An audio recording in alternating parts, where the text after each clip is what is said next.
Nesta semana encerram 2 prazos decisivos para quem vai concorrer a uma vaga nas eleições de 2018. Deputados federais e estaduais, por exemplo, que querem mudar de partido, têm até esta sexta-feira, meia-noite, para fazer a mudança. Caso contrário, podem correr o risco de perder até o mandato.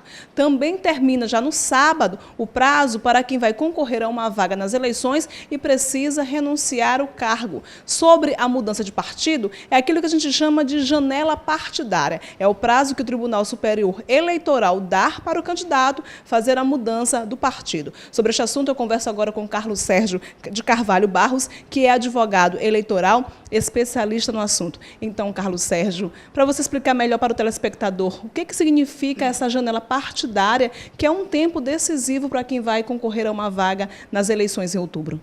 Pois é, a regra é a fidelidade partidária. Uma vez o candidato eleito por uma organização política, deve ele permanecer todo o mandato naquela organização.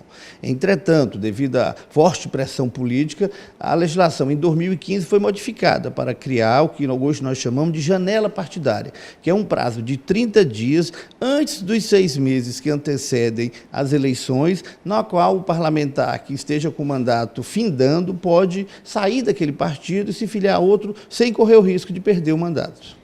Agora, sem correr o risco de perder o mandato. Caso contrário, quais são as penalidades que ele pode sofrer? Porque o mandato ele pertence ao partido, né? Engana-se quem pensa que pertence ao político. Então, se ele não obedecer a essa regra, que tipo de penalidade grave ele pode sofrer enquanto político?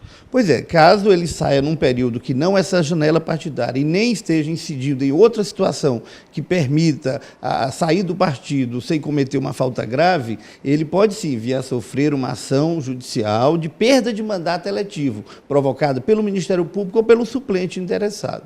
Agora nós estamos falando também de prazo para a renúncia de cargo.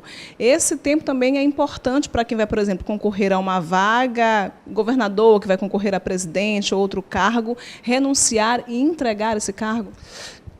Aí, na verdade, nós estamos tratando da necessidade de se desincompatibilizar. Então, quem ocupa um cargo público em certas categorias sociais da sociedade, elas necessitam que você deixe aquele cargo para disputar uma eleição. Portanto, o prazo que está se iniciando agora, dia 7, é o prazo para que ocupantes de cargos comissionados, secretários de Estado, ministros, que pretendam disputar as eleições de outubro de 2018, eles devem se afastar com 6 meses antes. Mas há outros prazos. O servidor comum, servidor que não ocupa cargo comissionado, cargo de direção, ele só deve deixar o cargo, caso pretenda se candidatar, com 3 meses de antecedência. Falando em prazos, Carlos Sérgio, tem prazos que devem ser levados em consideração ainda esta semana, com relação, por exemplo, às siglas dos partidos? Não, o prazo principal é com relação à filiação partidária, né? A legislação que antes exigia o prazo de 1 ano para você poder disputar umas eleições, agora o prazo é só de 6 meses.